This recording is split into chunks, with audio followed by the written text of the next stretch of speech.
Seat ఆశించానని, అయితే సమీకరణాల నేపథ్యంలో సుజనా చౌదరి, టీజీ వెంకటేష్లను ఎంపిక చేశారని మాజీ మంత్రి పుష్పరాజ్ తెలిపారు.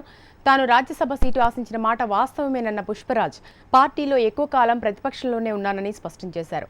భవిష్యత్తులో ప్రాధాన్యత ఇస్తామని చంద్రబాబు చెప్పారని పుష్పరాజ్ తెలిపారు.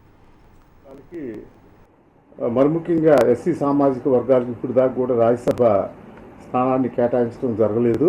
అడగటంలో తప్పులేదు. ఉన్న సభ్యులందరికంటూ కూడా బెటర్ క్వాలిఫైడ్ పీపుల్ ఈ ఎస్సీలు అదే మాదిరిగా బీసీలో కూడా ఉన్నారు.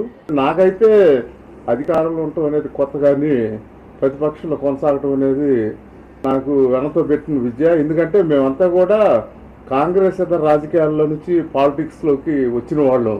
34 ఏళ్ల ప్రస్తావనలో నేను అధికారంలో ఉంది కేవలం 11.5 సంవత్సరాలు అయితే, నేను పార్టీలో కార్యక్రమాల్లో 22.5 సంవత్సరాలు ఎలాంటి అధికారిత పదవి లేకుండా నేను పార్టీలో పనిచేయడం జరిగింది క్రియాశీలకంగా. కమ్యూనిస్ట్ పార్టీలో హోల్ టైమర్స్ ఉంటారు, తెలుగుదేశం పార్టీలో దాదాపు హోల్ టైమర్గా ఎలాంటి వ్యాపారాలు లేకుండా మరి పార్టీ కోసమే 24 గంటలు డెడికేట్ చేసి మరి నేను కృషి చేయటం జరిగింది.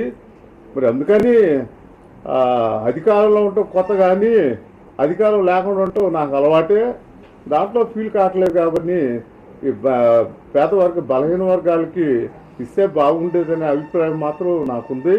దాన్ని భవిష్యత్తులో సరిచేస్తామని చెప్పి మరి మా నాయకుడు చంద్రబాబు నాయుడు గారు కూడా చెప్పడం జరిగింది.